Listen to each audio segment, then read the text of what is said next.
We're going to get into hardcore 90s territory, 2000. WQLN should bring MySpace back. The top 8 ruined friendships. Yeah.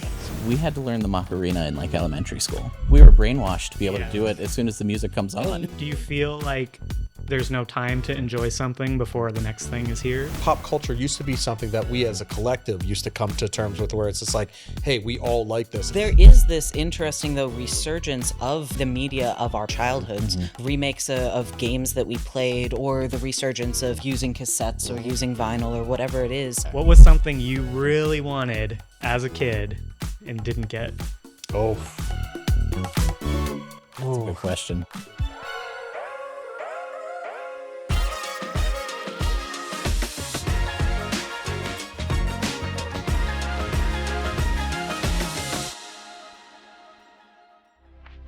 Welcome to Q Talk, our in-house podcast series where we discuss a range of different topics with our staff and colleagues. Remember, if you enjoy this content and want to learn more about the different initiatives WQLN is involved in, you can find us on Instagram, Facebook, YouTube, and TikTok. This program is made possible by our members and viewers like you. If you would like to support us, click the link above. And today, we're talking about pop culture. Now let's be honest. Yeah. We're gonna get into hardcore 90s territory, 2000s. It's my jam. I was born in the 90s, Oh, Well, stop. at the end of Stop 80s. 1998. I'm like the tail end of the 80s. I'm eternally young. Sure, man. But if you think back to childhood, adolescence, maybe high school years, what are like the big things that... So the first big pop culture thing for me that I remember is I've talked to some other people around my age. We had to learn the Macarena in like elementary school. Can you do it now? Oh yeah. Yeah. It like we were brainwashed to be able Yeah. to do it as soon as the music comes on. There were two songs my cousin made us listen to in the car, Macarena and the train song from the 90s. Come on, rather. That's the one. I knew you'd know it. Yeah, Quad City DJs. To take it back a little bit, I'm just against group dances like that, but that first one was the electric slide for us. They made us learn that back in like the fourth and fifth grade. Cupid Well, Shuffle. At my high school dances, they would always play Macarena, electric Yeah. slide, but then it was the cha-cha slide. The bar mitzvah circuit. Cha-cha. Yeah. Back in the day with the bar mitzvah circuit, you had a bar mitzvah every weekend. You got pretty good at those dances. You did. There was a lot of that. Oh my I missed that pop culture. That's Yeah, the bar mitzvah circuit? Yeah. Yeah, it's a thing. it's definitely a thing. It's real. It's real. It's fun, but it's a whole different vibe altogether. Yeah. Yeah. Get Well, picked up in a chair. Kenna, being a little younger, what were some of your go-tos? The very first. So when it comes whip to your like, what? Whip your hair or Oh no, that was older. Like how young are we talking? Like the first thing I can remember, or like, No, just when you look back to your childhood and you're like, yeah, that really encompasses what was cool at the time. very short YouTube animatics, things like llamas with hats was huge. If you remember, or Charlie the Unicorn. Oh yeah, okay. Yeah. I don't know either Oh one. my Is it- God. guys, we're talking the It's- infancy of it's viral videos. Early Yes. YouTube, yeah. Yes, the Strong early days of Bad. YouTube. Yes, all of those that just kind of it became. It was so different from like the influencer culture that we see now in modern pop culture. It was independent creators making things that they thought were funny or fun or interesting. That was it was very funny because I grew up rurally, so we didn't have very fast internet. So even for like a 5-minute video, I'd sit there on my iPod Touch and open up the video and let it load for like 2 hours, Oh, and then so that watch you could watch it uninterrupted. Yeah. So that was probably like one of those big things. And of course there's always the like the toys that everybody has. Tamagotchi got very big in my elementary school. Tamagotchi. Even though it was Did you guys have Furby? I didn't. My parents were very anti-trend toys. So it was a always trend. that like want. All of the people at school who had the Tamagotchis, who had the littlest pet shops and like the fun toys like that like I was That's like, a yeah, great you one. want Let's it. go around. Okay. What was something you really wanted as a kid and didn't get? Oh. That's a good question. That is For me, it was moon shoes. Even though I didn't even really understand what they were, Yeah. I thought you like came up off the ground like an astronaut and really wanted them. Never I got feel like it was like some Super Soaker or something like that. the 2000. I had the classic 50 Super Soaker. Yeah. That thing lasted forever, by the way. Yeah. Props to the I had creator of that the one Super too. Soaker. Yeah. That was an amazing cultural event, and like still the best water gun to this day. I can remember pumping a Super Soaker to like its breaking point and Yep. then like putting it 1 inch away from Yeah. your friend and like, yeah. Leave welts on people. Oh yeah. Mine was because I had the original NES. I wanted to get a Super Nintendo. My parents were like, "Nope, no Super Nintendo. You've already got the NES." So I had to wait. I went from NES then to the PlayStation 1. That was my next. Let's be game. real. And original Nintendo is way better than Super Nintendo. So But Super Nintendo had some games. yeah. Well, Yeah. what was it? 8-bit to 16? 16, I believe. And those graphics, man, on Super Nintendo. That's luckily. Super Mario 3 was my favorite game Tops. for Nintendo. Yeah. Yep. Yeah, I don't Best know if I game got ever. into that. Oh man, that was the best game. You could play for hours, and just like and then you found out Get like the warp whistle and you the can warp whistle cheat and get to all the ultimate different- cheat code. Yeah, you go ultimate from cheat code. Yeah. stage or World 1 to World 4, Yeah. and then from 4 to the very Yeah, end. and they had the invisible boxes. Every time you played, you found a different Oh, yeah. little. Like if you ducked down in a certain spot, you would like disappear behind it, and you could run in the background. Well, did you guys have Nintendo Power to learn all the? It was the magazine. Oh, the subscription. Yeah, that was magazine? before the internet. Yeah, you had to I did- actually read stuff. Somehow I we did just not. I always had Nintendo knew Power. a person that knew all those hidden things. The one that always got me was I had a couple of friends who had the Game Genie. If you Yeah. guys I remember had one of those. You had Yep. one of those? Yep. Yeah. Yeah. That was super helpful. The best game for the Game Genie was Ninja Gaiden. Because those games were Okay. impossible without it. See the Teenage Mutant Ninja Turtle game. The arcade. That was the one That I was used the fun. Game Genie on a lot. The first one or the second one? Whichever one that the second level is them like floating in water. That's Oh, that's the Is that first. first that's one? the first one. Yeah, that, yeah. that was so hard. Yeah. That was Underwater impossible. stage Yeah. Yeah. is legendary for its difficulty. You had to use Game Genie. Yeah. I use Game Genie on every game. I don't care. Remember Game Shark for N64? Similar I had a thing. Game Shark. know for friends who my- had the Game Shark, For yeah. their Game Boy, they made one. Yeah, that was cool. GoldenEye was the best N64 game. We see- talked about that before we started rolling. If I could go back and play GoldenEye again. That's the thing. Like, so I missed out on like those Super Nintendo, Sega Genesis, like that little chunk Yeah. of time I love before. Sega, yeah. And then when finally when PlayStation dropped, my parents are like, "Okay, you can get a new one," because like the NES was like at that you had to blow in the cartridge. Yep. Which And never they- really did anything. That's like Well, funnily felt enough- Hey, it worked. sometimes. Yeah. Placebo It effect, worked. at least. Eric, with GoldenEye, I clicked on something in my social media feed, and now it keeps appearing. And it's an AI image of Pierce Brosnan in the tuxedo, and he's sitting in a chair, kind of like this one, and he has an N64 controller, Yeah. and he's just giving it to you. And Nice. I kind of want the shirt. I mean that would be the ultimate experience for N64 because I guess remember playing multiplayer with my friends. Like we would spend all day just playing multiplayer mode. Pizza rolls, Pizza rolls, fruit roll up. fruit roll-ups. Here's a question for you. So as we're talking about, and as you brought up AI, I felt like with pop culture, there used to be time for it to like sort of sit and marinate, and everybody would get to experience it or enjoy it on some level because we weren't in like a 24/7 media, with your cell phone.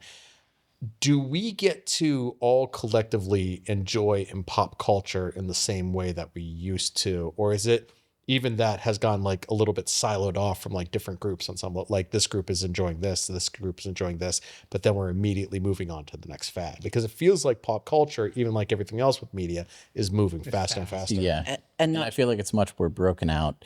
Granted, there's some things that like everyone hears about, like Labubu's or some of these other modern like trend things that are here for maybe like a week. I had no idea what a Labubu was until like the other day. Yeah. Same, till my coworker explained it to me. Exactly. coworker And then was South Park. I think had we're thinking an of the same episode person. on them. they're fascinating. I've got a friend who's like obsessed with them, and people who like make clothing for them. It's so interesting that it reminds me of like the trends that there were for Beanie Babies and Yeah. Cabbage Patch Kids. Well, They- Funko these Funko Pops, these like collectible toys that people got. But it's also characteristic of a very specific trend in like these blind boxes when it comes to these Yeah. pop interests. Loot Crate. That Oh was my like the first gosh. one that was Yeah. big, where you sign up for a subscription, you get a box in the mail full of prizes, but you don't know what you're going to get. Yeah. That's pretty cool. Yeah. I actually never heard of that. Yeah, it's pretty awesome. It was actually. huge in like 2015 to Because it always felt there was like at least one thing in that crate that they were going to send you that was like the good that, thing. That Yeah. was it. That's They always give you like some socks and a pin, but then there was the key item that you really wanted. Yeah. Yeah, I think social media and YouTube has also created a new like niche for pop culture, like influencers. You know, someone who eats test food, snack food. Like, you know, they're like, you have to get this snack food. Like and it's been around for, you know, you could go get it at the dollar store like whenever you want, or like McDonald's, like the new like Happy Meal toy, or the new meal that the celebrity eats, and it's, you know, you can eat what they're eating. But I think that's kind of the problem. I think pop culture used to be something that we as a collective used to come to terms with, where it's just like, hey, we all like this. And now, instead of us as a group, as a society deciding what it is, it seems to be coming from a singular or like two sources or something like that. Like it's being made. I don't think it's just pop culture. That with the internet, everyone can find their tribe, find something they like together, and then that little group, that pocket of people, are the ones that enjoy that thing. But I'm curious kind of what you think, because you're a little younger and you kind of grew up when things were already faster moving than when we were. Do you feel like there's no time to enjoy something before the next thing is here? I would say sort of. So it really depends on your community. And I think the biggest problem is algorithmically focused trends. So in the early days when I, for example, was first on Instagram, it was still a chronological timeline. So I could see what my friends were doing today, and before that, yesterday, and the day before. And then as soon as it became algorithmically focused, then it became so much faster and so much, okay, this and this and this and this all over the place, because the algorithm is trying to pull you this way to sell you that, and this way to get you to watch this, and this way to get you into this specific thing, that you don't feel like you have time to see the things that your friends are doing and see the things that you want to do as much. But I think there's also space for communities built around a specific interest to sit with those things that can stay and become memeified, not in necessarily the funny sense that has become the meaning of that word, but in the original sense, this repeated bit of information. They can last a bit longer in those specific communities than they can in the general public. The general public, it's constantly going, because you've got all these different communities that are then separated, and so you only get a bit here and a bit there. But within the community, I think you see more consistency. Well, I think what you said about algorithms, that's why everyone looks at MySpace as such a pure social media platform, because it was before I miss it MySpace. was monetized in that way. You like learned how to code. Right. Yeah. Yeah. Basically with That's how you learn MySpace. HTML. Yeah, I mean, you HTML. created like You had your top song, 8. Tom was always your friend. Tom was your friend. Tom. And everyone knows, like, your top 8 was like the hierarchy of your friend group. So if someone got on your nerves or did something stupid, The they, top 8 ruined friendships. yeah, it sure did. MySpace is still out there. You could still go to MySpace. It's a lot different now, but I it still heard exists. isn't it like, since everything has happened, hasn't it like had a little bit of a resurgence? I'm surprised it's not like Bring it back. Yeah, we should bring WQLN should bring MySpace back. Jesse's he's like, Well, here's one that's come Something back. else. Cassettes are coming back, which I listen. I love cassettes. I listen to a ton on cassettes, but it's like I don't know if that makes a ton of sense. Like, Eric listens to things on. yes, I still listen to vinyl cassettes. I have a vinyl. I'm all yep. because the sound quality on a vinyl is just Cassettes so much better. I mean, I don't know what it is about them. Like, just Nostalgia. pop them in, they flip out. You know, when you're done with It's the first nostalgia side, it is what flips it over, is. and Do you have gotta a put the portable pencil Walkman? in to rewind it sometimes. Sure. But Bill, does it sound better? That's always my thing. I don't think so. No. I feel like there's higher quality things out there. Oh yeah, But does it need to sound better for that nostalgia? Sometimes. It needs to I mean, sound the best. sometimes. Yeah. Hands down. But the I think we're nostalgia of making in a a field that we mixtape. prefer higher quality things. You could buy a cassette for like $50 now.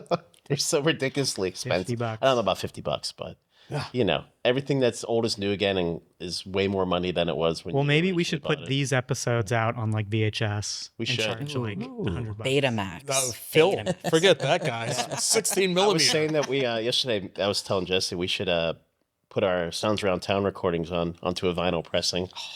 Ooh. Yeah, Oh, that'd be that'd be good Does stuff. anybody even do that in Erie? I don't think they do.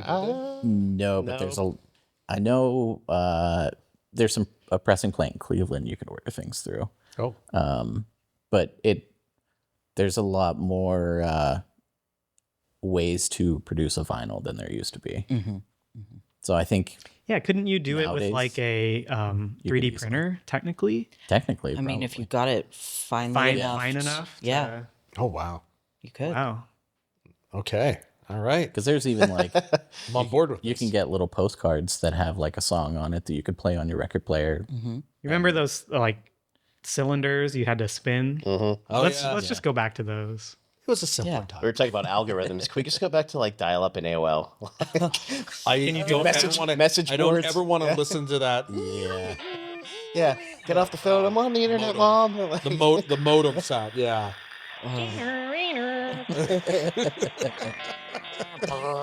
There is this interesting though resurgence of the media of our past, of our childhoods coming back, whether it's like remakes of games that we played or the resurgence of media like using cassettes or using vinyl or whatever it is. I think there is this want for that simpler time. I think there is, but there's also intellectual property.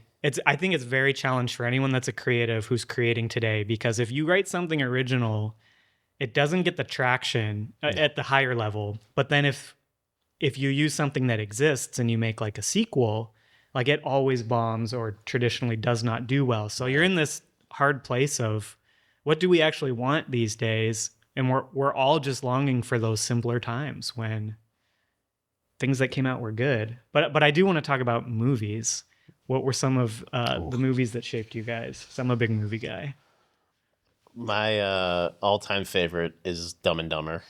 Oh, I think that it always holds up. And like if I'm ever in a bad mood or just want to like I have nothing to do, nothing to watch, nothing is streaming that it's on, I will pop in Dumb and With Dumber. you.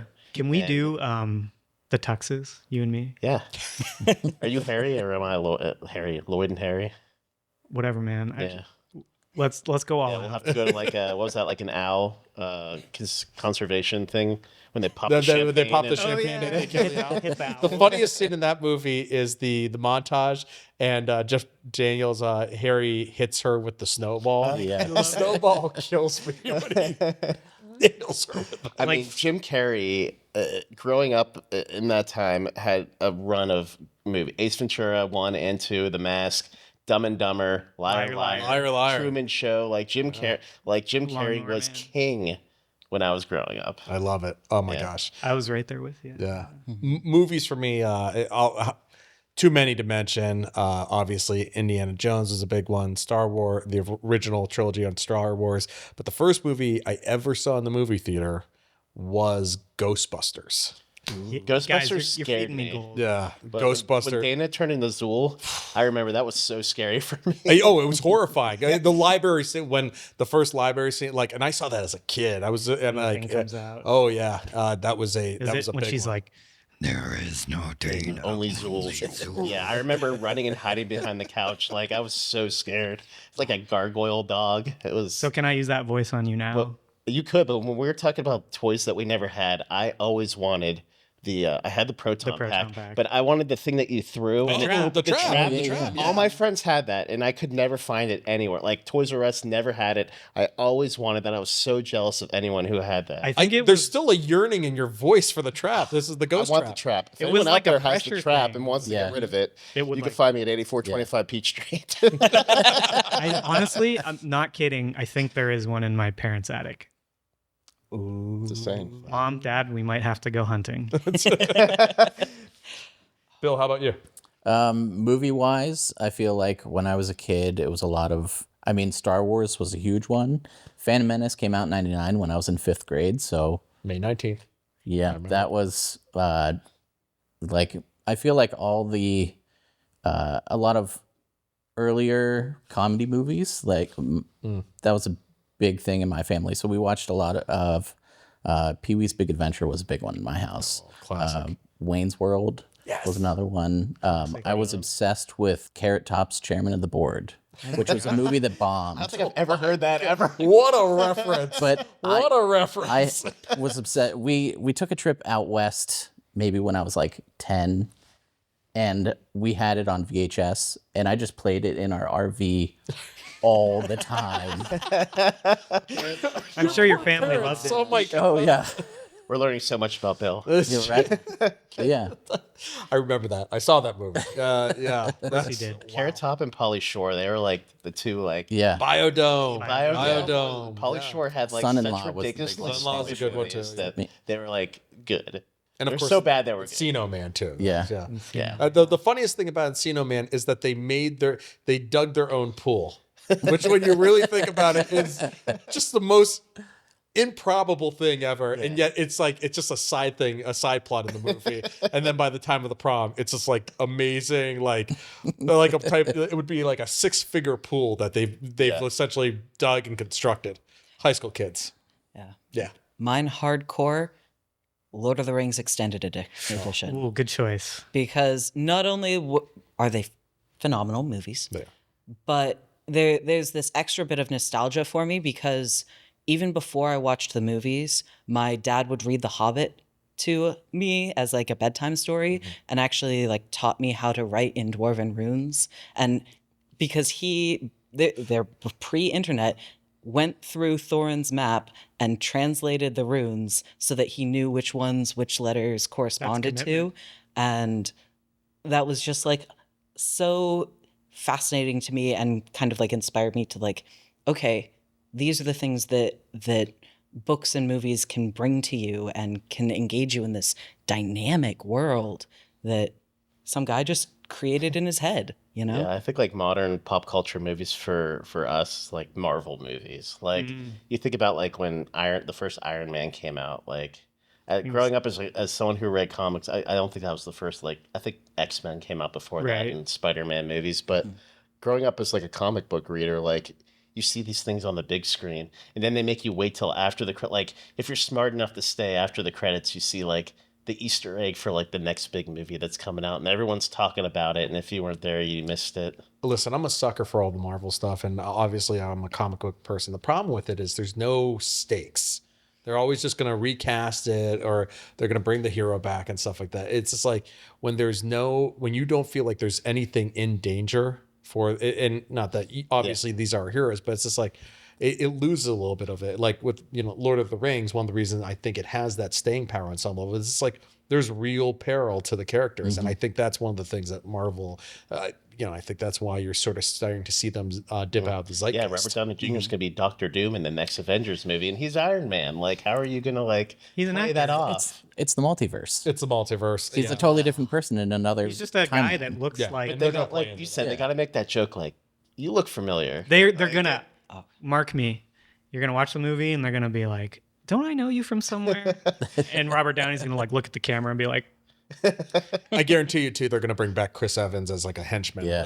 It's He was in this Human is sweet. Torch, and then he was Captain America. Some sort of cameo Ryan somewhere Reynolds. at least. Ryan Reynolds was Deadpool and Green Lantern. Different. Now, in the comic book world, this happens all the time. There are no stakes, but there are. They'll kill a major character, but then in like a couple years, they will bring him back. bring him back. I know always it's a way to different bring in the him back. movie world because we are expecting like a complete story, but it is literally how they do it in the comics. Yeah. Yeah, there's always a way to bring someone back. Someone has, like in Batman, Ra's al Ghul has the resurrection, The Lazarus pit. Like, Lazarus pit, he can die and come back, and everything's fine again. There's always a way some power to bring them back.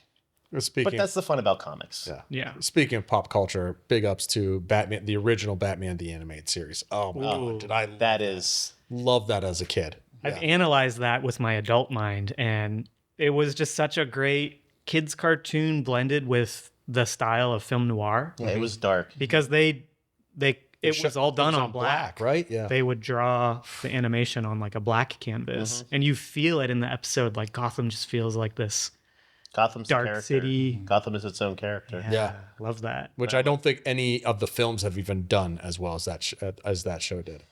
Talking Batman, we have so many Batmen. And depending on your age, you had one that you grew up with. Michael Keaton. I did grow up with Keaton, but the one I saw in the theater when I was like 8 or 9 or 10 was Batman Forever with Val Kilmer. And that movie like blew my face off. Val Kilmer was a good Batman, a bad Bruce Wayne. Whereas George Clooney was a good Bruce Wayne, but a bad I Batman. wholeheartedly disagree. Clooney was a better Batman and a trash Wayne, but Kilmer was an amazing Bruce Wayne. I have to go Michael. All the internal struggle. We'll sidebar this. Christian Bale's my. I'm gonna. I got one. Listen, I love Michael. I love Michael Keaton, but Patterson. I think what they're like, what Matt was Reeves good. and what they're doing with this new one, and I like the fact that they're really bringing in the fact that the detective aspect of it, and I think they're killing it with these new ones. It was good. Yeah. He was. I was a little skeptical going into seeing that movie. So was but I. Oh yeah. He surprised me. Yeah. He was a good Batman. He's got the gravitas of it. Yeah, I'm trying to go back to the '60s TV show. Too. Like, Adam West. Adam West was like. Then when you see him on like Family Guy, is like Mayor Adam West. Yes. This is what I love about Adam West's Batman. I feel like with my body type, I could be Batman too. Yeah. You might be. All you Batman. need is I mean, shark we've never seen repellent. Batman and Shark repellent. we've never seen him and Batman in the same room. I'm just saying. That's true. That's right. That's right. But if you look at Adam West, we're talking pop culture. Talk about a person that became a pop culture icon. Yeah. His staying power in Batman, he's on Family Guy as kind of like this novelty character. Like he just says zany things, but it's because it's Adam West. Yeah. He had a great voice too. Like there is something about his delivery that is always going to be comical at some level. I was at something and like a car. I feel it was some kind of car show or something, and there was the Batmobile, the Michael Keaton Batmobile, and I mean that was just so cool. There's been so many versions of the Batmobile, but I always think that one's iconic. was Again, so I got to go Batman Forever because it had the blue lights and it just looked cooler. I did like the one in the Dark Knight where it turns into like the motorcycle where he pops out. The Joker. Heath Ledger was the best Joker. I'm gonna go Mark Hamill. Mark Hamill. But yeah, Ledger was amazing. Yeah. Yeah, and that was like the last thing we saw him in. It is. Yeah. No, not true. he had that- Dr. Emporium's Yeah. the Terry Gilliam film is the last thing. But they like split his character up well, they didn't finish filming so they had and- different actors fill in. I went back. I rewatched that movie for the first time in like a decade, and holds up better than you think it's going to. It's massively entertaining. We could probably do a whole episode just on movies. I could probably just recite a whole movie. We do have to wrap up, but can Jess is always like, "Give me a line from any movie." I'm gonna and do it right I now. can tell you what it is. hit me? I can't think of one. Jeez. Have Mike. And Robin Hood Men in Tights. No, you give me a line and say, what Oh. movie is this from? Yeah. Okay. Here, I do like Robin. Oh. let's see. You said no cinema. I said no film school baloney where you're like, this was his B-side film. All right. So how about let's go with I am going to go with a classic here. I'll All right? get it. Let's see how you do it. Okay, Mr. DeMille, I'm ready for my close-up. This is a little before my time. I know it's like a famous movie. Is it De Niro? No. Wait, what was the line again? Okay, Mr. DeMille, I'm ready for my close-up. Is that Silence of the Lambs? No. It's a woman? Yes. Ken, do you know? Is it who played Hello Dolly? Barbara Streisand? Barbara Streisand. No. It is. I'll give you one more. This is making for riveting television right here. We might I'm going to give you a clue. How about this? In the title, all right? In the title, Erie is considered the third best place for these things. Stumped him. Think about Presque Isle. Fish. No, that was Recreation. We have the third best fish. We used to have the Come on, first best or the fish. second best, depending on who you ask. Oh, sunsets. Sunsets, okay. Sunset. We're playing a little charades now. We're pop Right. culture. 2 syllables. So sunset. Sunset Drive. Sunset Boulevard. Sunset Boulevard. I've never seen it. Saw it in film school. See? What did I say? No film. Oh yeah, I was. Did you know? After the sunset. Yeah, hint, okay. I figured it out. Yeah. Yeah. After Classic. that, even I'd never even seen it. I knew just by name. Well, that was pop. That was the pop culture like back in the 1960s. That movie definitely hit the zeitgeist. Why would you give me a film from the 60s? Thank you for joining us on this episode of Q Talk. Remember, if you'd like to support us, you can click the link above, and we'll see you next time. We'll be back. It's not a tumor. It's not a tuba. The 60s are pop culture too. Yeah, I feel like he would have needed something. I really like wanted to get a it. gun. Yeah, rack. 70-year-old with a pop gun culture. rack? I wouldn't have got that one. Wayne's World. Wayne's World. A gun rack. That's the gift you get. Yeah, That's his the gift you his get. ex son. gives him.